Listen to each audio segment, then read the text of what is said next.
pour nous. Et donc, on vous invite à vous joindre à nous.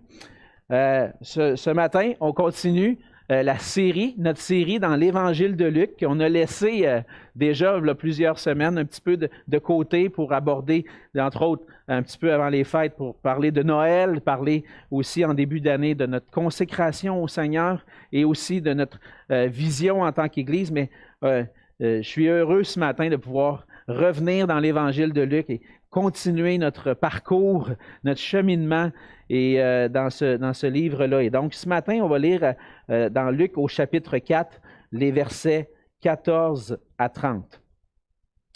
Luc chapitre 4, verset 14. La parole de Dieu dit ceci. « Jésus, revêtu de la puissance de l'Esprit, retourna en Galilée et sa renommée se répandit dans tout le pays d'alentour. Il enseignait dans les synagogues et il était glorifié par tous. Il se rendit à Nazareth où il avait été élevé et selon sa coutume, il entra dans la synagogue le jour du sabbat. Il se leva pour faire la lecture. Et on lui remit le livre du prophète Ésaïe. L'ayant déroulé, il trouva l'endroit où il était écrit. « L'Esprit du Seigneur est sur moi, parce qu'il m'a oint pour annoncer une bonne nouvelle aux pauvres. Il m'a envoyé pour guérir ceux qui ont le cœur brisé, pour proclamer aux captifs la délivrance et aux aveugles le recouvrement de la vue, pour renvoyer libres les opprimés, pour publier une année de grâce du Seigneur. » Ensuite, il roula le livre, le remit au serviteur et s'assit. Tous ceux qui se trouvaient dans la synagogue avaient les regards fixés sur lui. Alors il commença à leur dire, « Aujourd'hui, cette parole de l'Écriture que vous venez d'entendre est accomplie. » Et tous lui rendaient témoignage. Ils étaient étonnés des paroles de grâce qui sortaient de sa bouche. Et ils disaient, « N'est-ce pas le fils de Joseph? » Jésus leur dit, « Sans doute vous m'appliquerez ce proverbe, « Médecin, guéris-toi toi-même. » Et vous me direz, « Fais ici dans ta patrie tout ce que nous avons appris que tu as fait à Capernaum. » Mais ajouta-t-il, « Je vous le dis en vérité, aucun prophète n'est bien reçu dans sa patrie.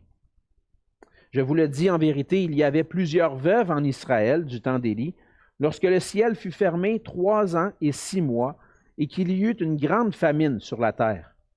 Et cependant, Élie ne fut envoyé vers aucune d'elles, si ce n'est vers une femme veuve à Sarepta, dans le pays de Sidon. Il y avait aussi plusieurs lépreux en Israël du temps d'Élisée, le prophète. Et cependant, aucun d'eux ne fut purifié, si ce n'est Naaman, le Syrien. Ils furent tous remplis de colère dans la synagogue lorsqu'ils entendirent ces choses. Et s'étant levés, ils le chassèrent de la ville. Ils le menèrent jusqu'au sommet de la montagne sur laquelle leur ville était bâtie, afin de le précipiter en bas.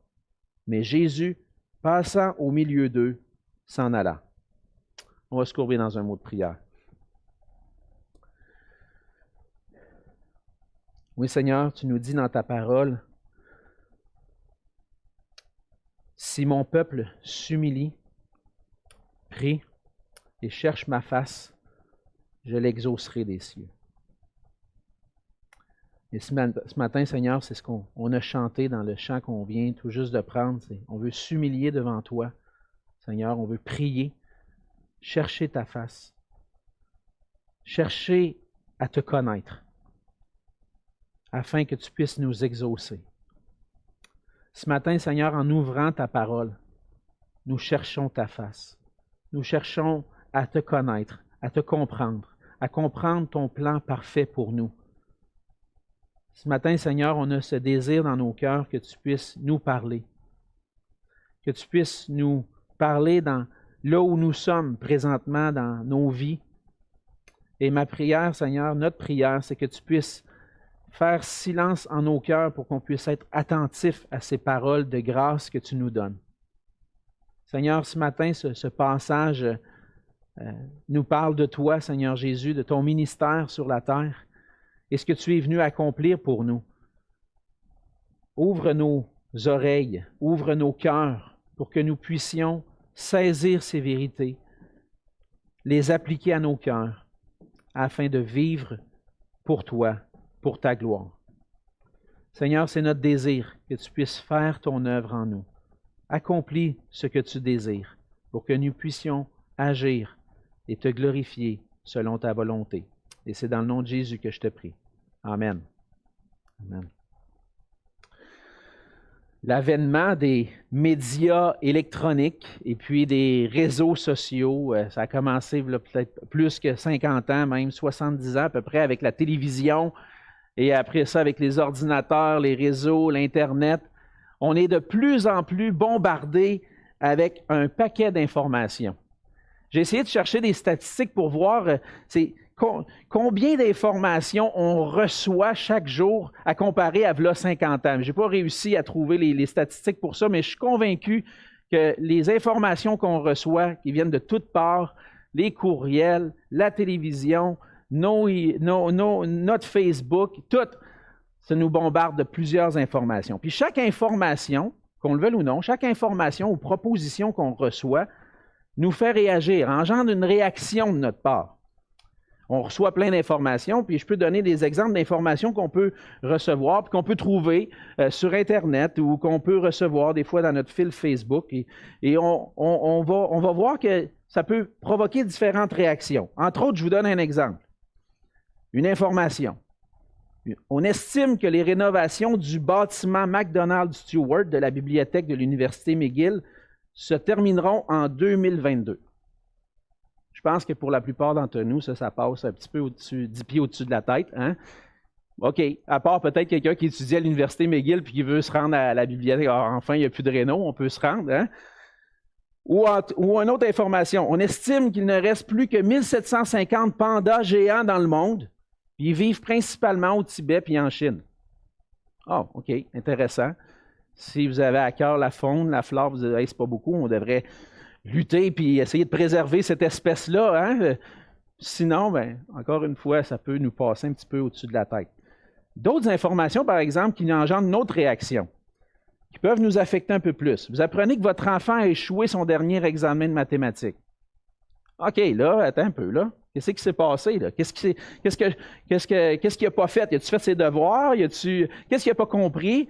Ben, moi, en tant que avec ma formation d'ingénieur, j'ai fait beaucoup de mathématiques. Quand j'entends que mon garçon n'a pas bien réussi son examen de mathématiques, attends un peu, on va se pencher, puis on va regarder qu'est-ce qui s'est passé. Puis on va essayer d'expliquer, puis travailler pour qu'il puisse réussir le prochain examen, puis passer son année. Donc, cette information-là nous engendre une réaction. On réagit. On veut que notre enfant puisse bien réussir.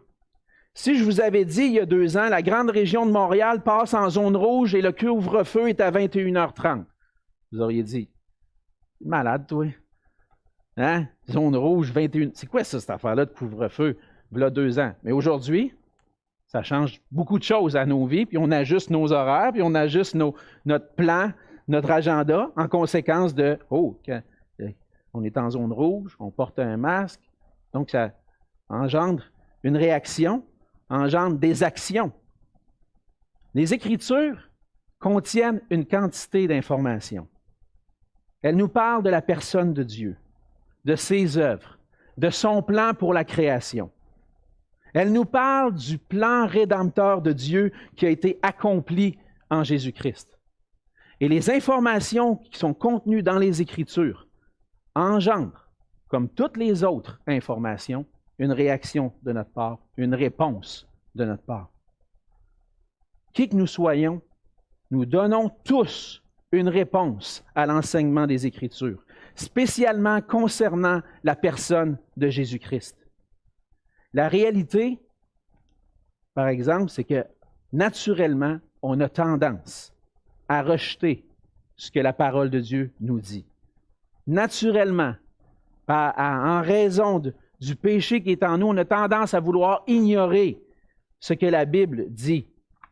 Pour vous, peut-être, ce matin, ce que dit la Bible, c'est peut-être à peu près comme le fait qu'il reste juste 1750 pandas géants dans le monde. Ou ça peut être comme on est en zone rouge, il y a un couvre-feu et il y a une réponse que je dois me soumettre à ça. Puis même en tant que croyant, il va nous arriver de prendre l'information des Écritures et puis des fois de choisir un peu quelle va être notre réponse. Il nous arrive parfois d'entendre des enseignements puis de ne pas porter suffisamment attention à l'enseignement concernant Jésus et que des fois on prenne des informations un peu à la légère. Qu'on le veuille ou non, la réponse qu'on va donner à la personne et à l'œuvre de Christ a de lourdes conséquences sur notre futur. Dans son évangile, Luc cherche à convaincre les lecteurs que notre destinée éternelle dépend de notre réponse à Jésus-Christ. Cet automne, on a commencé cette série dans l'Évangile de Luc. Et puis on a vu dès le départ, au début de l'Évangile, Luc veut démontrer, s'efforce à démontrer que les informations qui sont contenues dans ce livre-là, ce n'est pas n'importe quelle information, mais qui a fait une recherche rigoureuse sur tous les événements entourant la venue de Jésus-Christ sur la terre. Et que ces événements-là, à travers le récit de la Nativité, arrivaient dans la personne de Jésus-Christ pour accomplir les promesses de Dieu qui ont été révélées dans l'Ancien Testament concernant le Messie. On a vu à travers du ministère de Jean-Baptiste que ces promesses-là allaient de plus en plus, étaient en train de s'accomplir. Et on a vu l'importance de la venue du Fils de l'homme sur la terre. Et que la venue du Fils de l'homme doit engendrer une réponse, une repentance. Un peu avant les fêtes, on a vu le début du chapitre 4, que la tentation de Jésus nous servait à démontrer qu'il était le Sauveur qui a réussi là où on a échoué. Là où le peuple de Dieu, Israël, avait échoué, on a un Sauveur qui a passé à travers la tentation. Toutes les paroles que Luc veut mentionner dans son évangile, toutes les paroles qui se trouvent là, ont une importance capitale pour nos vies. Et la réponse qu'on donne va déterminer notre futur. Dans le passage de ce matin, on voit une réaction, une réponse à qui est Jésus-Christ. On entame ce matin une section, une grande section dans l'Évangile de Luc qui va couvrir principalement le ministère de Jésus en Galilée à partir du chapitre 4, verset 14, comme ce matin, et ça va s'étendre jusqu'au chapitre 9, verset 50. Et ce qu'on voit dans cette section-là de l'Évangile de Luc, c'est vraiment une section qui couvre son ministère en Galilée. Mais Luc nous amène un récit particulier ce matin. Un récit qui n'est pas nécessairement dans l'ordre chronologique, mais qui le place comme introduction à ce ministère-là en Galilée. Et qui va nous montrer qu'en quelque sorte, l'importance de la foi en Jésus-Christ. Il va nous montrer l'importance de la foi en Jésus-Christ et nous montrer que déjà dès le départ, dans son ministère, Jésus va être rejeté. Et les conséquences de rejeter Jésus, ça a des conséquences lourdes. Dans le passage de ce matin, on voit que notre réponse à la personne et à l'œuvre de Jésus-Christ détermine à quel royaume nous appartenons. Notre réponse à la personne et à l'œuvre de Jésus-Christ détermine à quel royaume nous appartenons. On voit ça, entre autres, dans le passage, parce que le ministère, l'enseignement et l'œuvre de Jésus-Christ ont une plus grande importance. Et ils ont une grande importance parce que, premièrement, Jésus a exercé son ministère sous la puissance de Dieu, la puissance du Saint-Esprit. Luc va commencer en nous parlant et en nous rappelant que Jésus était revêtu de la présence du Saint-Esprit. Il nous rappelle cette importance-là, que Jésus ne vient pas n'importe comment. Il vient en étant revêtu de la puissance de Dieu. Il vient pour accomplir ce que Dieu demande de lui. Il vient pour accomplir la volonté de Dieu. Et Jésus était rempli du Saint-Esprit, revêtu du Saint-Esprit. Et c'est le Saint-Esprit, en quelque sorte, la personne du Saint-Esprit et son œuvre est un sujet important pour Luc. On le voit dans le livre, dans son évangile, mais aussi on le voit dans le livre des Actes. Dans le livre des Actes, on voit vraiment le ministère du Saint-Esprit à travers les apôtres. Mais dans l'évangile de Luc, on voit le ministère du Saint-Esprit à travers le Fils de Dieu, à travers Jésus-Christ. Luc associe l'œuvre du Saint-Esprit principalement à l'accomplissement des promesses concernant le ministère du Messie. Le ministère de Jean-Baptiste était un ministère où déjà dès sa naissance, Jean-Baptiste était rempli du Saint-Esprit dès le sein de sa mère, dans le but d'annoncer, de préparer la venue du Messie sur la terre. Dieu est en train d'accomplir son plan. Et son plan s'accomplit à travers l'œuvre du Saint-Esprit sur la terre, entre autres dans le ministère de Jean-Baptiste. Maintenant, on voit dans le récit de Luc au chapitre 1 et chapitre 2 aussi, que la naissance de Jésus est l'œuvre du Saint-Esprit. Le Saint-Esprit vient sur Marie, qui la couvre de son ombre, et puis elle enfante un fils. Et dès le départ, Jésus vient en étant revêtu du Saint-Esprit. Et on voit le Saint-Esprit très présent aussi dans les cantiques de louange qu'on a vus dans Luc chapitre 1, chapitre 2. Et les cantiques, les prophéties qui concernent Jésus, c'est vraiment une œuvre. Le Saint-Esprit vient accomplir son œuvre à travers Jésus-Christ. Et donc Jésus accomplit son ministère par la puissance du Saint-Esprit. On le voit au verset 1 du chapitre 4. Luc souligne que c'est rempli du Saint-Esprit que Jésus est revenu du Jourdain là où il avait été baptisé pour se rendre au désert et être tenté. Et c'est par la puissance du Saint-Esprit qu'il commence son ministère en Galilée.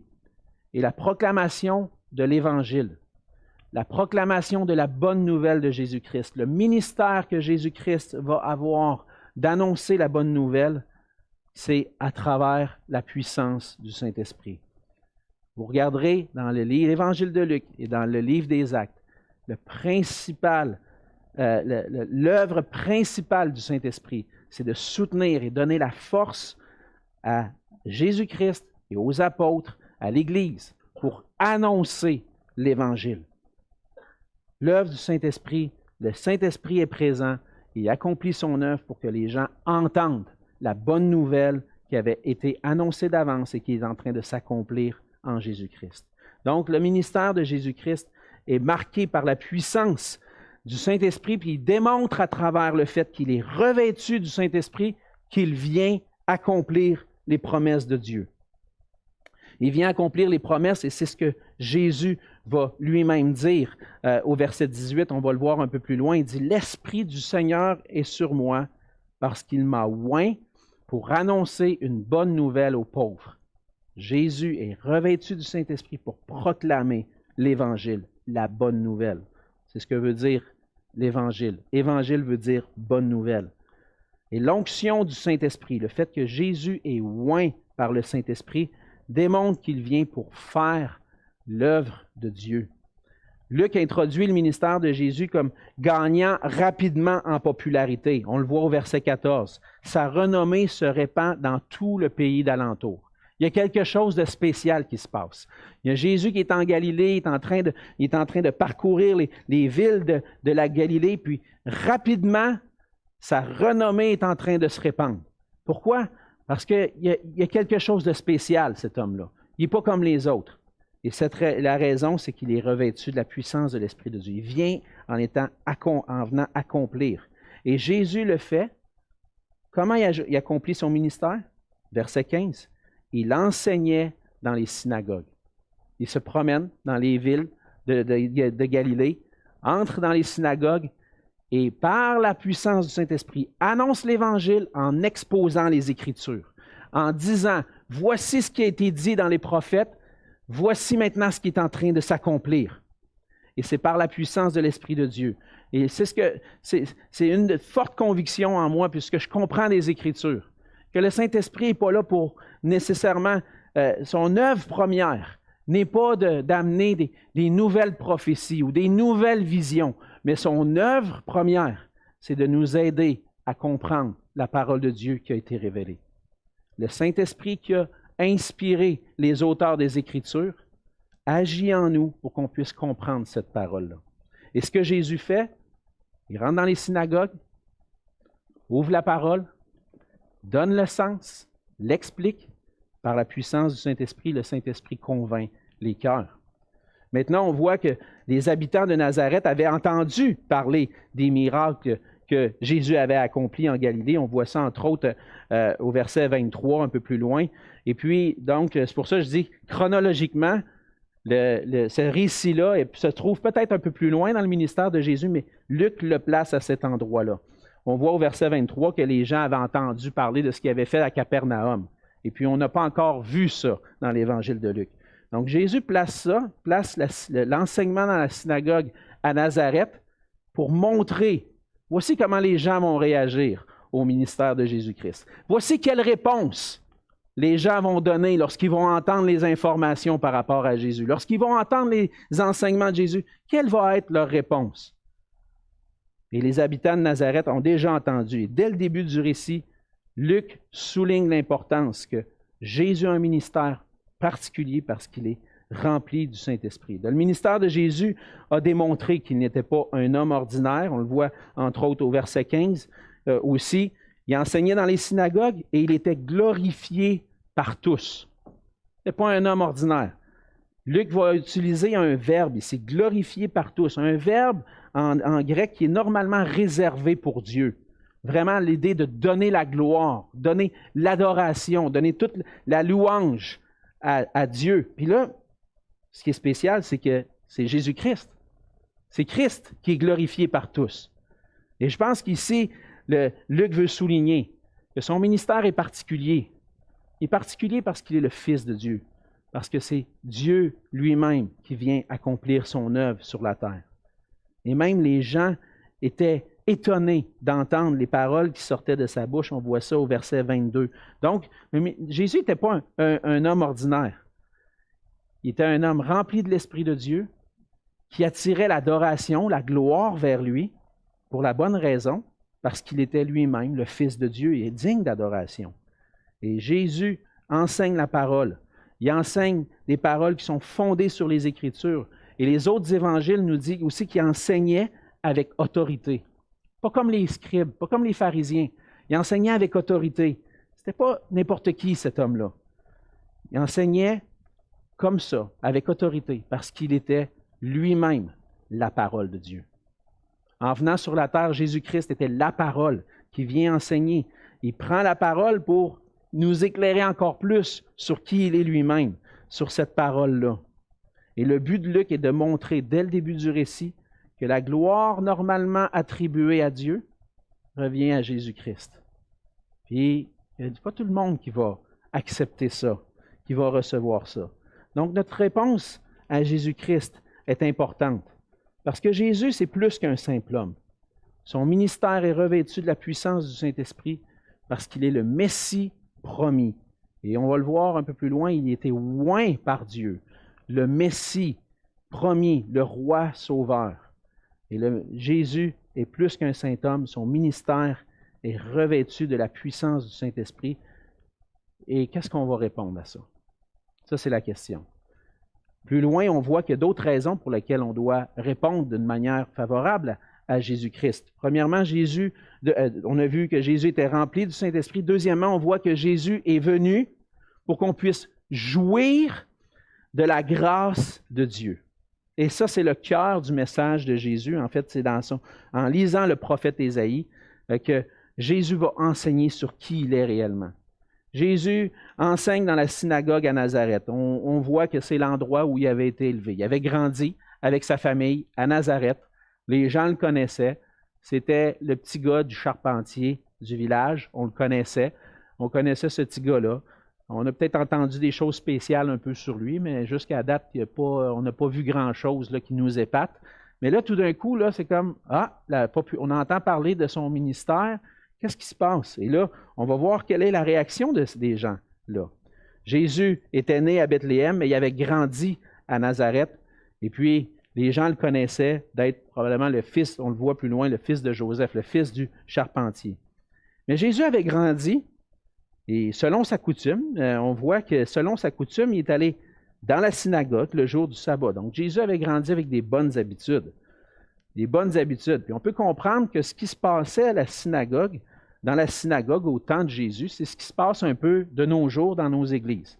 En fait, je pense que la synagogue du temps de Jésus est un peu comme l'Église a comme un peu pris le modèle de la synagogue puis a continué. La synagogue juive n'a pas a continué, mais l'Église de Jésus-Christ a pris un peu ce qui se passait. Puis je vous explique pourquoi. On voit des détails, puis je fais une petite parenthèse ici pour vous montrer qu'est-ce que Jésus a fait lorsqu'il est allé le jour du sabbat dans la synagogue. Premièrement, il ouvre les Écritures. Il se leva pour faire la lecture. On lui a remis un livre, le livre du prophète Ésaïe, puis il a lu la parole.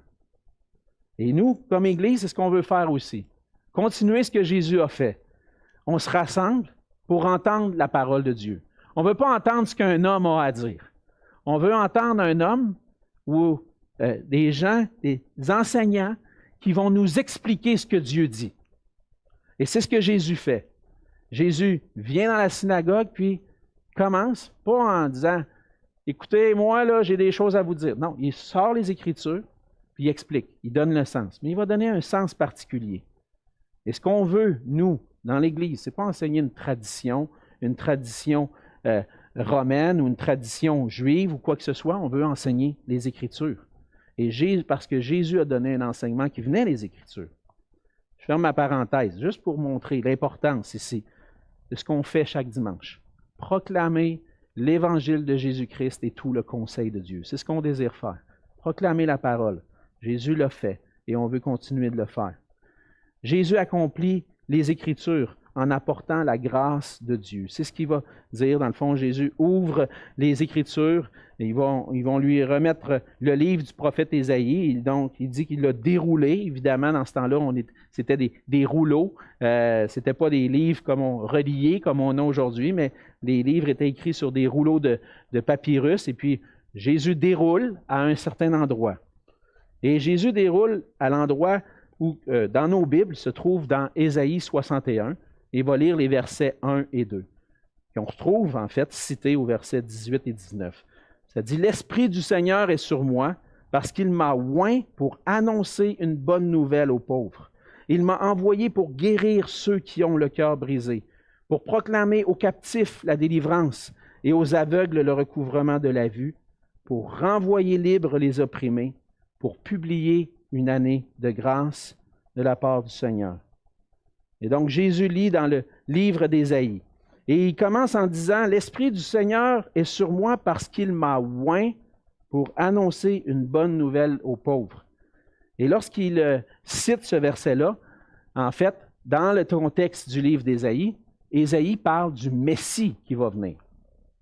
Et Messie, c'est le mot en hébreu qui veut dire, le Messiah, c'est celui qui est oint, celui qui reçoit l'onction de Dieu pour accomplir un ministère. Et ce Messie-là, loin que les Juifs ont attendu et attendent pour plusieurs encore aujourd'hui, ce oint-là, c'est Jésus dit, « Il m'a oint pour annoncer une bonne nouvelle aux pauvres. » On voit dans l'Ancien Testament que l'onction était une manière de consacrer un homme à Dieu, un homme dans son service pour Dieu. Et il y a 3 fonctions dans l'Ancien Testament qu'on voit qu'il y avait l'onction. Premièrement, il y avait le sacrificateur. Lorsqu'on consacrait un sacrificateur, les fils d'Aaron, les Lévites étaient consacrés au service, on les oignait, on les mettait à part. Jésus vient remplir cette fonction de sacrificateur. Il devient notre médiateur entre Dieu et les hommes. De la même façon que les sacrificateurs étaient des médiateurs entre le peuple d'Israël et Dieu, Jésus vient comme un souverain sacrificateur, un médiateur. Et donc Jésus est oint dans cette fonction de sacrificateur. On le voit aussi que les prophètes étaient oints. Entre autres, Élisée a été oint pour être consacré au service de Dieu, à être un prophète et un enseignant de la parole de Dieu pour Israël. Et Jésus est oint pour venir annoncer une bonne nouvelle, pour venir proclamer la parole de Dieu. Il vient en tant que prophète. Et ça, c'est le point principal, je pense, du passage. Mais une autre fonction qu'il y avait dans l'Ancien Testament, on a vu le sacrificateur, on a vu le prophète, mais il y avait aussi le roi. Et on voit dans l'Ancien Testament que le roi était oint, consacré, pour être celui qui délivre, celui, le sauveur, celui qui va diriger les armées pour délivrer Israël de ses ennemis. Et Jésus vient en tant que notre roi, le oint, celui qui vient nous sauver, qui vient nous délivrer. Donc, Jésus remplit 3 fonctions: sacrificateur, prophète et roi. Et ce Messie, ce oint de l'Éternel, vient pour accomplir plusieurs choses. Et il va le citer, entre autres, dans le verset 18. On le voit, premièrement, qui vient pour annoncer une bonne nouvelle aux pauvres. Et à travers cette bonne nouvelle, il vient pour guérir ceux qui ont le cœur brisé. Lorsqu'on se place un peu dans le contexte du passage d'Ésaïe, on parle, entre autres, du moment de la captivité. Le peuple d'Israël était en captivité à Babylone. Il était pris par des ennemis. Jérusalem avait été détruit. Et puis, fort probablement, puis on le voit dans les livres là, de Esdras, Néhémie, et puis les prophètes du temps de l'exil, que Israël était en larmes. Parce que Jérusalem avait été détruite. Il avait été amené captif. Il avait le cœur brisé. Et Jésus vient pour annoncer une bonne nouvelle. Je viens vous délivrer de votre captivité. Je viens pour proclamer aux captifs une délivrance, aux aveugles le recouvrement de la vue, renvoyer libres ceux qui sont opprimés, ceux qui sont captifs, ceux qui sont en captivité, peut-être même esclaves. Je viens pour les libérer. Et oui, Israël attendait la libération totale de ceux qui les tenaient captifs, le retour d'Israël.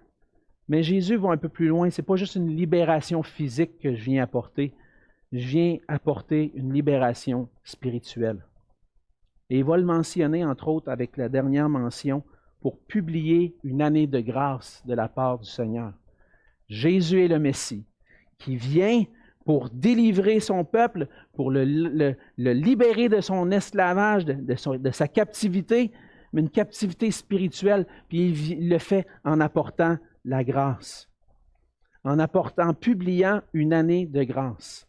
Et qu'est-ce que Ésaïe voulait dire par là? Est-ce que Luc et Jésus veulent signifier? Qu'est-ce que c'est cette année de grâce? Eh bien, ça fait référence à l'année du jubilé, qui est expliquée, entre autres, dans le Lévitique, chapitre 25. Et puis, dans le livre du Lévitique 25, on n'aura pas le temps d'aller lire, il y a 55 versets. Mais qu'est-ce qui se passait? Dans le fond, c'était une année qui avait lieu tous les 50 ans. À chaque 50 ans en Israël, il y avait une année, on proclamait l'année du jubilé. C'était une année de grâce. Pourquoi? Premièrement, les dettes étaient annulées. Si tu devais de l'argent à quelqu'un, on annulait la dette. La dette était complètement effacée. Si tu étais un esclave, tu étais libéré. Tu devenais libre. Et donc, à chaque 50 ans, arrivait cette année de grâce où on pardonnait les dettes, où on effaçait les dettes et où on libérait les esclaves. Et ce que Jésus est en train de dire, c'est que je viens publier une année de grâce, je viens publier l'année du jubilé. Mais le jubilé spirituel. Je viens pour vous donner le pardon de vos péchés. On voit ça, entre autres, que c'est annoncé d'avance, justement, dans Luc 1.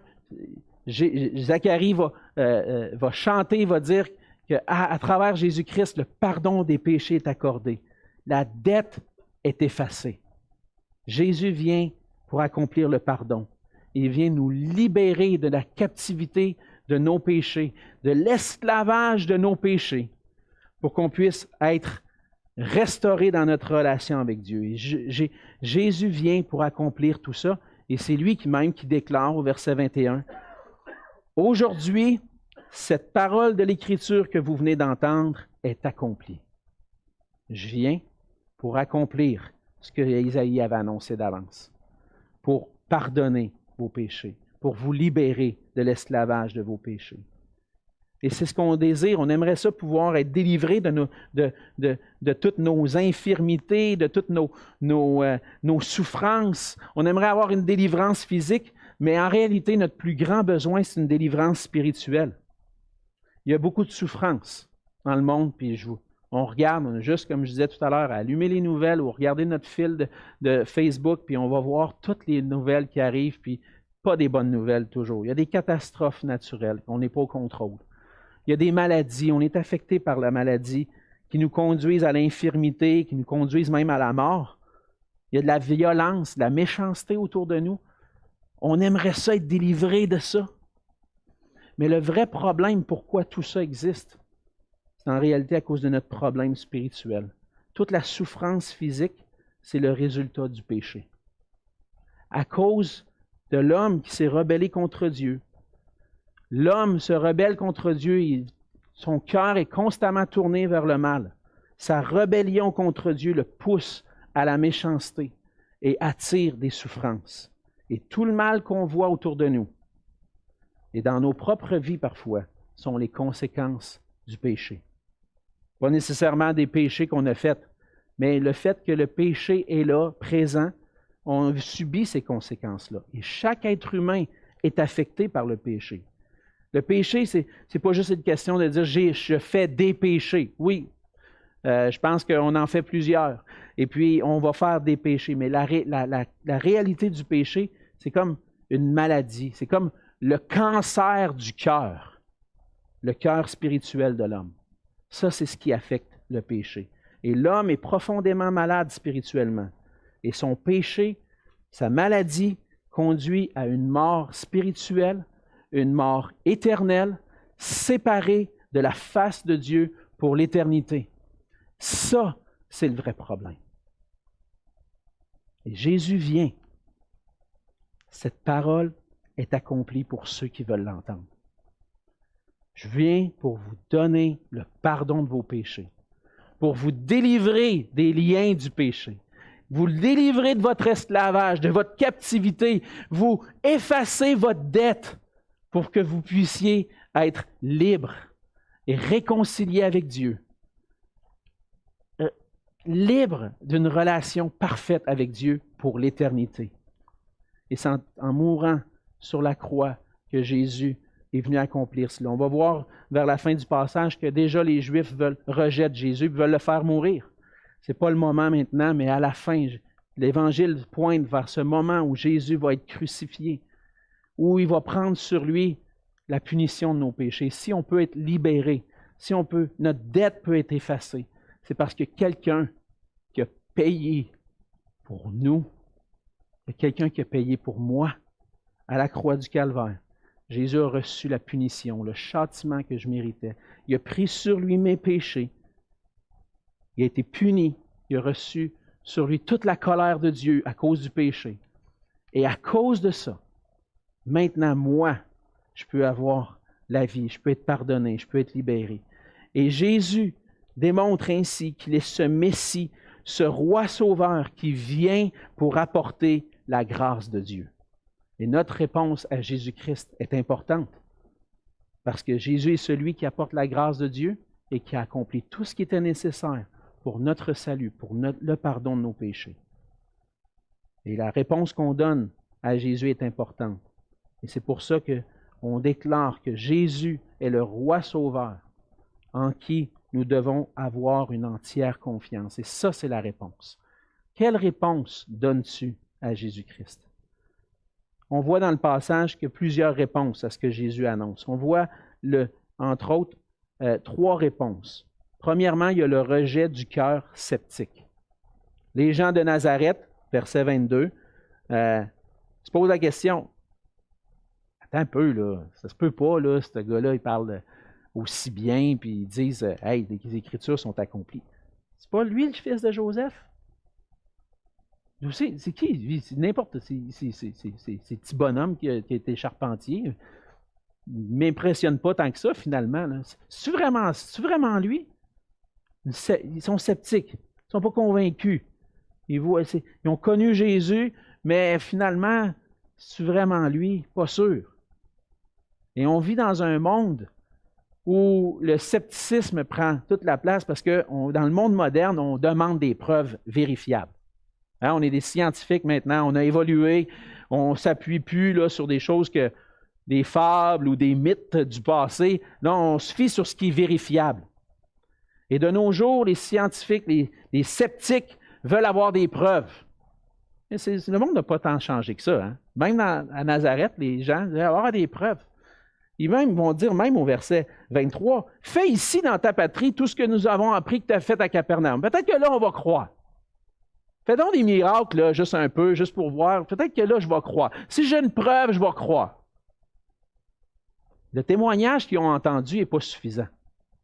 Ils ont entendu les merveilles que Jésus a faites. Puis, ce témoignage-là, pour eux, ce n'est pas suffisant. Et nous, on a eu le témoignage de Jésus-Christ. Je n'ai pas vu de miracle de mes yeux. Jésus accomplir des miracles, mais j'ai entendu le témoignage. Et puis, j'ai placé ma foi en Jésus-Christ. Mais pourquoi? Parce que je pense que la seule preuve qu'on a, puis qui est vraiment valable, c'est le témoignage des Écritures, le témoignage du Saint-Esprit. Lorsqu'on fait confiance que ce qu'on a dans les Écritures, c'est des récits historiques, on peut faire confiance que les Écritures disent la vérité. Et puis on a tendance à faire confiance à n'importe quel écrit, à plusieurs écrits. J'avais appris à l'école que Jacques Cartier a découvert l'Amérique et exploré l'Amérique en 1534. Il est arrivé ici, puis il a fait une petite exploration. Vous croyez ça? Étiez-vous là? Avez-vous vu un film qui a montré que ouais, vraiment, c'était telle date, telle heure, il est arrivé, 1534? Non, on croit tous ce que les historiens nous rapportent. Puis, Luc est un historien, mais là, attends un peu, non, là, on parle de miracles, ça, on ne peut pas vérifier ça, non, ça, c'est pas bon. Pourtant, plusieurs historiens vont dire que Jésus a réellement existé, qu'il a eu une influence extraordinaire. Comment est-ce qu'on vient à être convaincu que ce que Jésus a fait est réellement vrai? Je pense que ça vient à travers le Saint-Esprit lui-même. La seule preuve valable, c'est le témoignage des Écritures et le Saint-Esprit qui travaille en nous pour nous dire, nous éclairer, dire « Hey, wow, c'est vrai cette affaire-là. » Et qu'est-ce que je dois faire? Je suis sceptique? Tu es sceptique? Peut-être? Prends le temps d'examiner. Et demande au Seigneur, dis, Seigneur, si c'est vrai cette affaire-là, éclaire-moi. Montre-moi que c'est vrai. Convainc-moi. J'ai un ami à l'église de Longueuil qui se faisait témoigner par sa belle-sœur. Et lui, ce qu'il voulait, c'était de démontrer, avant de connaître le Seigneur, c'était de démontrer que la Bible, c'était faux. Puis il y a des contradictions là-dedans. Il dit, je vais te le prouver, il dit ça à sa belle-sœur. Il ouvre les Écritures, commence à lire, puis il arrive à un certain moment, en lisant, en passant à travers, entre autres le livre de l'Ecclésiaste, c'est venu le transpercer. Il dit non, ça se peut pas. Je lis tout ce que je suis en train de vivre. Tout ce qui est écrit là-dedans, c'est vrai. Il voulait prouver que ce n'était pas vrai, mais le Saint-Esprit a convaincu du contraire. Et ce que le Saint-Esprit veut faire, c'est de te convaincre. Ce que tu as besoin, c'est d'ouvrir et de dire, je suis sceptique, mais je vais aller jusqu'au bout de ma démarche, puis je vais étudier les Écritures, puis je vais voir si c'est vraiment vrai. Alors, on peut être sceptique, mais on a une responsabilité quand on est sceptique. C'est de vérifier si ce que la parole de Dieu dit est vrai. Il y a le cœur aussi, ça c'est la première réaction, la réaction du cœur sceptique. Il y a la réaction aussi du cœur endurci, ce qu'on voit, entre autres dans les versets 24 à 27, en fait jusqu'à 30. Ce qui arrive, c'est que Jésus va même le dire, il n'y a pas un prophète qui est bien reçu dans sa patrie. Et lorsque Jésus va dire un peu, illustrer un peu ce que ça veut dire. Qu'est-ce que tu veux dire? Il n'y a aucun prophète qui est bien reçu dans sa patrie. Bon, je vais vous donner un exemple. On va aller dans l'Ancien Testament, on va tourner dans le livre des Rois, puis je vais vous expliquer ce qui s'est passé du temps d'Élie. Élie est un prophète en Israël. Il vient, il annonce la parole de Dieu, le cœur du peuple est endurci, continue de servir les Baals, et Dieu envoie une épreuve, famine, 3 ans et 6 mois. Mais pendant que le cœur du peuple de Dieu est endurci, Élie, va vers une veuve à Sarepta, une femme sidonienne qui est là, une veuve, et puis elle a la foi. Et qui reçoit la bénédiction pendant que Israël est endurci? Une étrangère, une femme veuve qui reçoit la bénédiction. Vous avez rejeté Élie? Regardez ce qu'il a fait. ce que Dieu a fait. Il est allé bénir les étrangers pendant que votre cœur était endurci. La même chose avec Élisée. Il y avait plusieurs lépreux en Israël du temps d'Élisée. Qui a été guéri? Naaman, un Syrien. Encore une fois, vous avez rejeté Élisée, vous avez rejeté le prophète que je vous ai envoyé. J'ai décidé de bénir les étrangers. Et c'est ce que Jésus est en train de dire. Vous me rejetez, je vais aller bénir les étrangers. Mettez-vous à la place d'un Juif. Le gars, il se proclame le Messie. Il s'en vient me dire que moi, je suis un cœur endurci, puis qu'il va aller bénir les nations. Hey! Malade! La colère s'empare de leur cœur endurci les amène à vouloir jusqu'à mettre à mort Jésus. Il l'amène sur une montagne, mais d'une manière peut-être miraculeuse, on ne sait pas trop, le texte ne nous le dit pas, mais Jésus réussit à s'en sauver. Et le cœur endurci envers le Messie conduit les Juifs à rejeter le Sauveur. Au travers de ce passage-là, Luc montre que dès le début de son ministère, Jésus est rejeté. Et ce rejet va conduire à sa mort à la croix. Mais Luc veut aussi montrer que les Juifs n'ont pas bien répondu à la parole de Jésus et que notre rejet de Jésus détermine que nous on va être rejetés à la fin. Jésus vient pour annoncer la bonne nouvelle. Il vient pour dire « Je suis celui qui vient sauver ». Quelle est notre réponse à ça? Deux réponses possibles. Il n'y en a pas une troisième. Des fois, on peut dire « Ça me passe 10 pieds par-dessus la tête, j'en donne pas de réponse. » Non, tu en donnes une quand ça te passe 10 pieds par-dessus la tête, tu es en train de le rejeter. Deux réponses. Soit que je rejette ce que Jésus dit et son enseignement, et en faisant ça, je rejette Dieu et son royaume, un peu comme Israël a rejeté Dieu de son royaume, ou je peux le recevoir avec une entière confiance et faire partie du royaume de Dieu. Luc est en train de dire à travers les paroles de Jésus que lorsqu'on rejette Jésus-Christ, on rejette le royaume de Dieu et on n'a aucune part avec Dieu. Mais ce qui nous attend, c'est la perdition éternelle. Mais que lorsqu'on répond avec confiance, on peut goûter à cette année de grâce avec le pardon de nos péchés puis être libéré de nos péchés. Notre réponse à la personne et à l'œuvre de Jésus-Christ détermine à quel royaume nous appartenons. Jésus a montré qu'il était le Messie. Il a apporté la grâce de Dieu. Maintenant, qu'est-ce qu'on répond? On voit que ce Sauveur-là est digne de confiance. Il est notre seul salut. Le livre des Actes, entre autres dans le Actes au chapitre 4, les versets 11 et 12, nous dit « Jésus est la pierre rejetée par vous qui bâtissez et qui est devenue la principale de l'angle. » Pierre est en train de parler aux Juifs. Vous avez rejeté la pierre angulaire, la pierre fondamentale.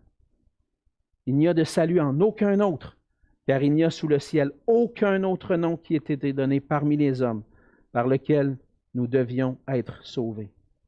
Le fait que Jésus-Christ, que Jésus est le Christ, le Messie, le Roi, demande qu'on vienne à lui avec une entière confiance et une entière obéissance. C'est ce que ça veut dire pour nous chrétiens. Si j'ai accepté Jésus-Christ, si j'ai placé ma foi en lui, j'ai besoin maintenant de démontrer cette foi-là par l'obéissance.